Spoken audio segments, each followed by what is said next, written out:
পিছে বাবা তুমি আৰ্টছ ল'বা নে ছায়েন্স ল'বা? মই আৰ্টছ ল'ম বুলি ভাবিছিলোঁ মানে অলপ বেলেগ ফালে যোৱা মোৰ ইচ্ছা আছে বেলেগ ফিল্ডত তুমি মানে আৰ্টিষ্ট হ'বা ড্ৰয়িং কৰিবা নহয় আমাৰ বাবাও আৰ্টছ লৈছিলে ক্লাছ 1ত থাকোঁতে ইমান যে ধুনীয়া ড্ৰয়িং কৰিছিলে মই ভাবিছিলোঁ ই চাগে লিঅ'নাৰ্ডো দাদা ভণ্টিয়েই বনিব বুলি লিঅ'নাৰ্ডো দা ভিঞ্চি দাদা ভণ্টি নহয় আমাৰ অসমৰ পৰাই উঠিলেহেঁতেন নহয় সেইটো কাৰণে দাদা ভণ্টি আকৌ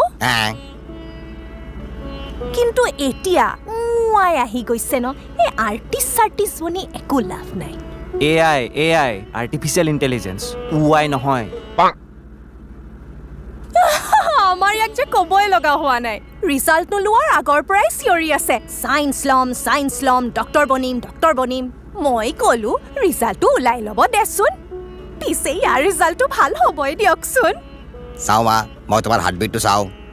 হেল্ল' ভালকৈ দেখিম মোৰ মাক চব ঠিক আছে বঢ়িয়া